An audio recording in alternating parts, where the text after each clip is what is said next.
And here we are one more time with MindFit. My name is Robert Aceves, and I'm here with Neil Babins. How you doing, Neil? Doing awesome. How are you? I'm doing great with a lot of new things recently. Today we're going to talk about, when you take something to the extreme. So I'm going to share a little bit of my own personal story that I'm going through right now. I've been a vegetarian for about 14 years, and I just decided to eat fish this week for the first time. So I'm not going to be vegetarian anymore. I'm going to be pescatarian. What do you think? Pescatarian. Wow. So 14 years sticking to a certain structure. Yeah. So yeah, for me, it was really hard to do this change this week.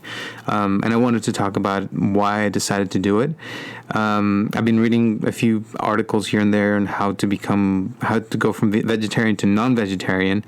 And, first of all, the reason why I started being vegetarian 14 years ago is for spiritual reasons. Mm-hmm. I'm a Zen Buddhist, like I mentioned before in this podcast, and I've been meditating since I was 9 years old. So it's been a long time. And through meditation, one of the things that happens is once you get to certain levels, then you sort of start changing your habits and things happen. And, you don't even decide to become vegetarian. It just happens. So at one point I had this realization, about how there's all these living things and animals and spirits and things like that. And, I just decided not to eat meat anymore. It just happened. Well, 14 years later, I've been having a lot of issues with my body physically, because when you're vegetarian, there's things change and your body's not the same as a carnivore per se. And, I've been really thinking of, what can I do to improve my health? And I've tried multiple diets, different things. I exercise a lot. I run marathons, but there are some things that were not improving. And so I decided this week to try eating meat again, or not meat, but fish, because, I read that that's the easiest way to get back into meat. I'm not sure if I'm going to make it to chicken or beef, but but fish is definitely, improved a lot of things already, and it's only been a week. But here's the thing. I've been dreading it. I've been thinking about, doing it or not doing it, and now that I started doing it, I started to feel guilty. Like I went to Red Lobster a couple nights ago, and I was eating shrimp. And I felt bad for the shrimp.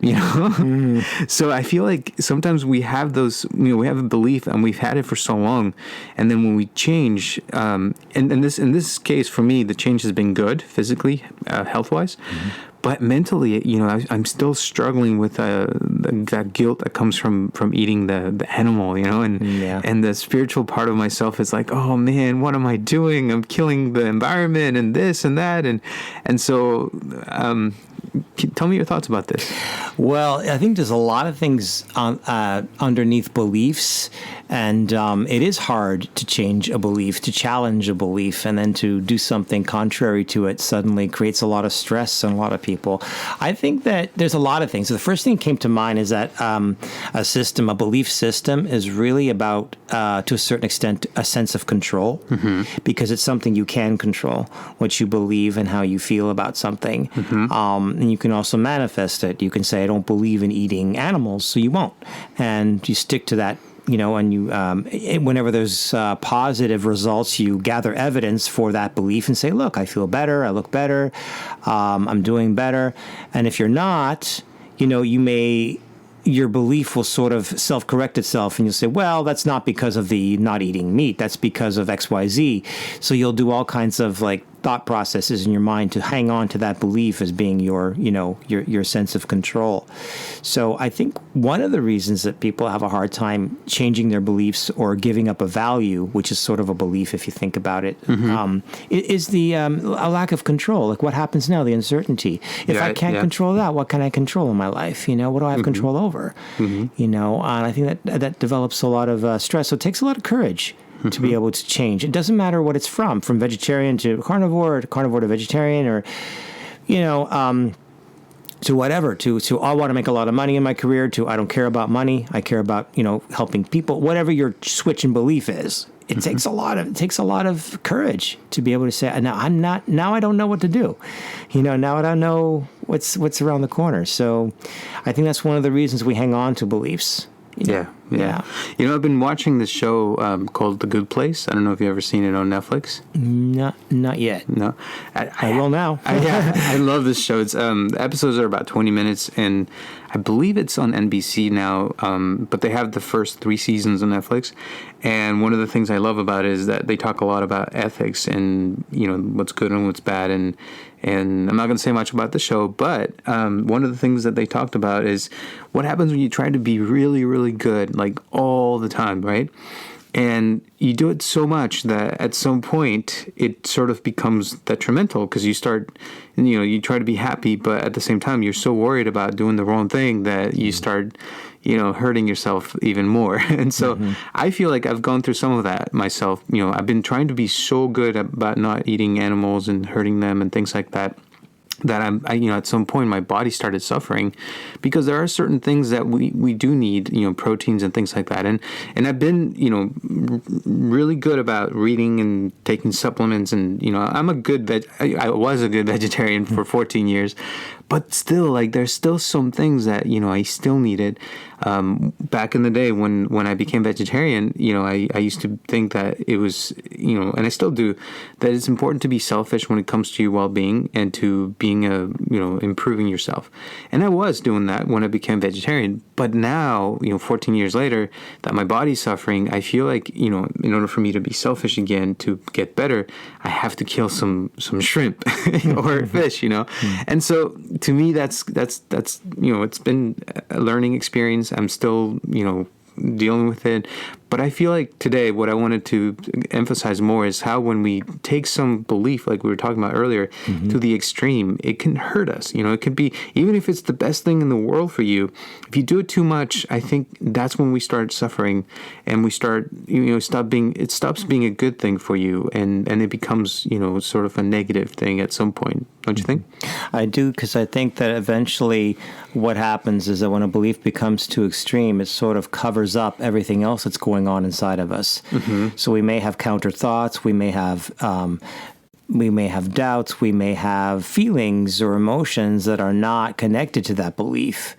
You know, we may have other instincts that we choose not to follow because of that belief sort of covering it up. Some of those instincts are probably good that we don't follow, but some of them might be worth exploring. So at times, you know, when the belief is so strong, we won't listen to ourselves. We won't listen to our light within. We won't examine something or explore something that otherwise could give us some more insight or some more power. In this case, it would be about your body. You know, your body was starting to tell you things, and you choose not to listen to it because you don't want to switch a belief. You don't want to give up a belief and switch over and develop a different structure. Sometimes, yeah, I think that it's something, you're getting a lot of good out of the belief, and it's working. But then after a while, there's something else that's getting depleted, you know, and the belief won't let you look at that. You know, the belief won't let you look at that. And then we become extremely defensive about our beliefs, extremely defensive about our beliefs, you know, because to let that go is, like I said before, to let go of the certainty. And, you know, what happens if we do explore a certain feeling and the feeling is counter to the belief? And changing the belief sometimes takes more energy than trying to keep it. So, yeah, I think that's very pervasive. I think a lot of people have that issue, you know. This actually also reminds me of the study I read a long time ago, back when I was in college, about how, you know, if you're someone who has struggled with a certain abuse of, you know, substance abuse or something like that, you stop, you know, you become sober and you really try not to, you know, drink anymore or use drugs or something, that stresses you out, you know, because you're sort of trying to be good again. Or, you know, someone who has never done anything either, and they're always making sure that they're not, you know, doing too much of anything. They're also stressing out because they want to be good, you know, and not, you know, abuse their bodies, whatever. But then the people in the study, they found that the people who are social drinkers, like, for example, who can have one drink, you know, once a month, or, you know, who can just have one cigarette once, you know, in a blue moon, they're not stressing about it. They're not worried that they're going to become addicted to it or anything like that. And those people tend to be happier because they're sort of in the middle ground of, not depriving themselves of things, but at the same time, they're allowing themselves to have the experience, for a little bit. So I don't know what you think about that. What I think about that is one of the typical components of keeping a belief intact, especially when the belief is within a community, is through the use of shame and the use of guilt. So if you have supposed to not have any drinks at all, for example, in this case, and you had one, but you enjoyed it, and you were able to stop, there's still a part of your mind in certain communities that will say, yeah, but that's still not good, and, it sends a message down to the basement of self, kicks it around and once again stirs up all the emotions that we have. And then we have all these emotions, and what do we do with it? We want to go have a drink. So we tend to teeter off, the balanced self just by shaming ourselves like that. So I think that's one of the main ways that all beliefs are, we either do it internally or other people do it to us. They shame us. They make us feel guilty. They make us feel afraid. If you stop believing this, and if you stop doing this, X, Y, Z is going to happen. Mark my words. And if it's not in this life, it'll be in the next life. And that's just creates a lot of fear, a lot of shame, a lot of guilt, a lot of energy to self-correct. So that even if, like you said, a person could have one drink and be happy, or do something a little bit differently and still be happy and still have their life work just fine, they're afraid to try. And they're shamed to try. They feel that they're still doing something wrong for the mere fact that they're going against the belief. Right. Yeah. Now, it's also important to note that there are some people who have, addictions, like myself. I sometimes, back in the day, I used to drink when I was younger, like in my 20s, early 20s. And I remember, I couldn't just have one drink or two drinks, I had to have 5 or 6, or, I had to feel that buzz that feels so good. And it's hard to just have one drink or two drinks. And so I see what you're saying about the shame, and I remember, that feeling after a while, that not being able to stop.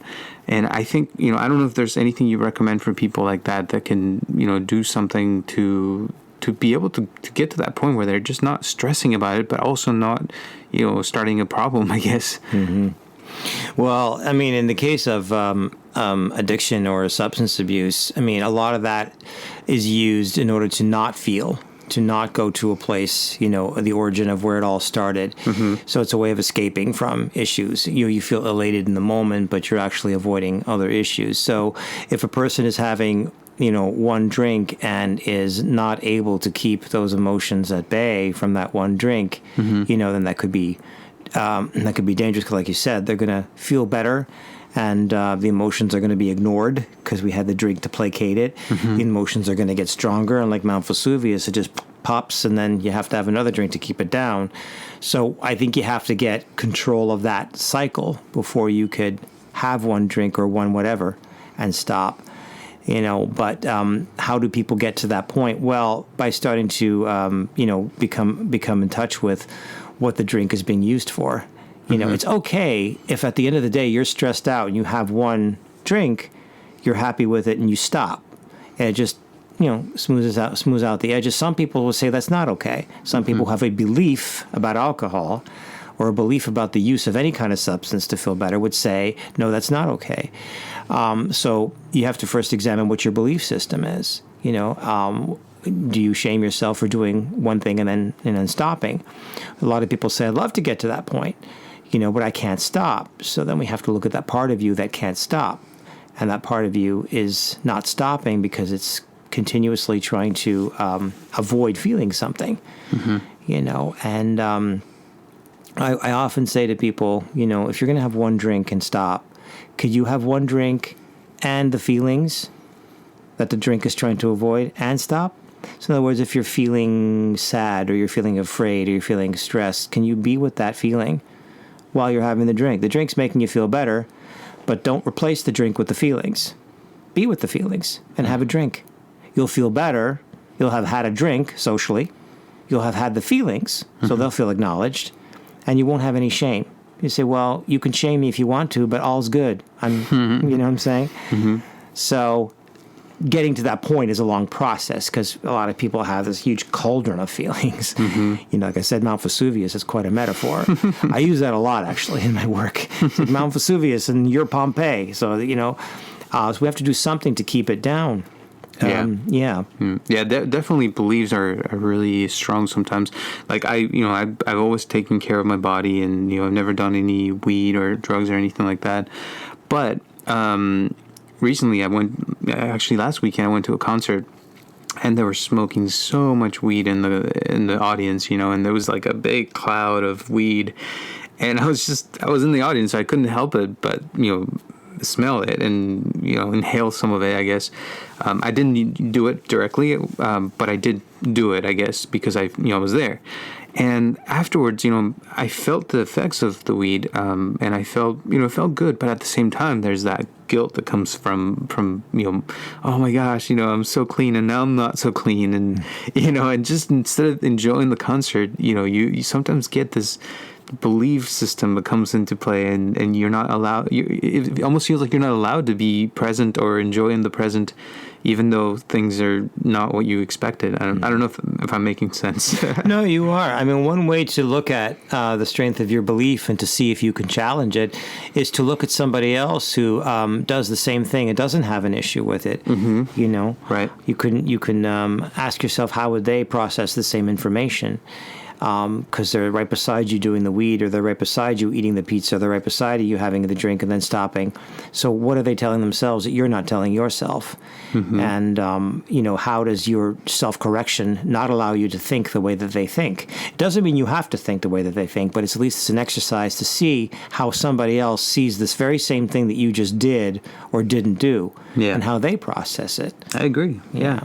It's also, I think, important to be mindful of of the present and to accept it, because sometimes we don't want to accept it, and things are not the way we want them to be, but they are what they are. And so if we accept the present and are okay with it, then we're going to be happier in the long run, I think. So yeah. Being with the present is that's one of the most powerful tools, being with the present, being with what's in the moment for you, so that you're not trying to always regulate it, I mean, if you be with yourself, then again, a belief could be about being in the moment. Being in the moment could become a belief. So, sometimes I'm thinking about the future, even when I'm in the moment. It's like, we're not being in the moment. No, I was being in the future.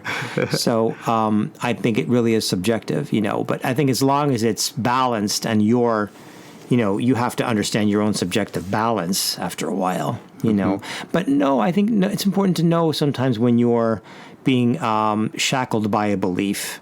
Not that all beliefs are shackling, but when it's a belief that you've adopted as opposed to just an overall theory of life or way of being.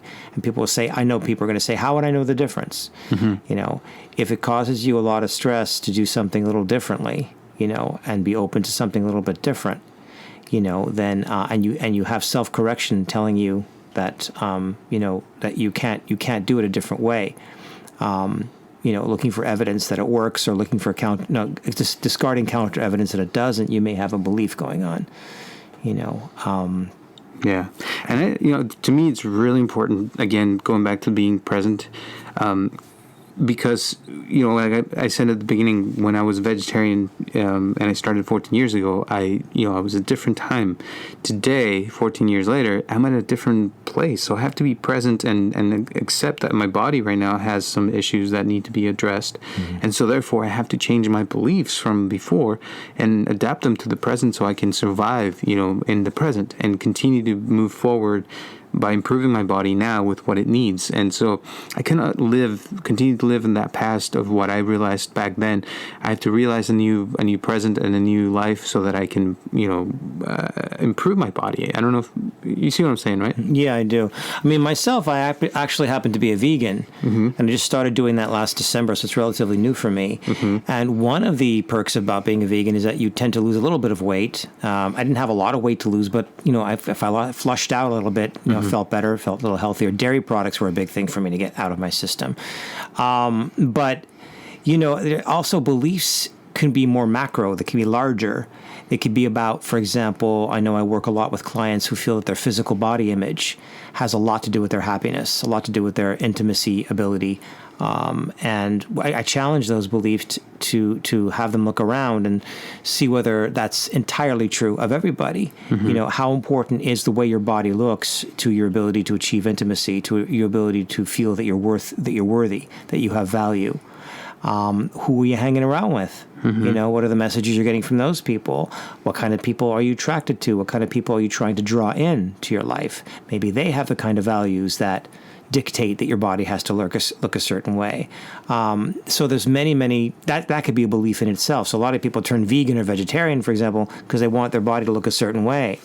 And if you challenge the belief that that's really what's important to you, you might say, you know what, I'm not a vegetarian. I don't mind a good steak, you know, and that's fine, you know. So it can be macro. It can be a larger belief you have about yourself, about the world, about the way things work, you know. And I used to be very heavy myself. I used to be close to 300 pounds. And now I'm like maybe 175, 180. So a lot of people say to me, how would you know? And I'm like, I know. I've been on both sides. Right. I know. Yeah. Yes, I'm happy with my body the way it is now because I'm not going to have to worry about getting sick. Are more people attracted to me? Well, yeah. But is that what the most important thing is? Absolutely not. Absolutely. And I could speak from both sides of the fence, you know. So, yeah, so my belief was changed. I always used to think, just lose the weight, you'll be happy. No, you'll be thinner. Happy is a whole different process, you know.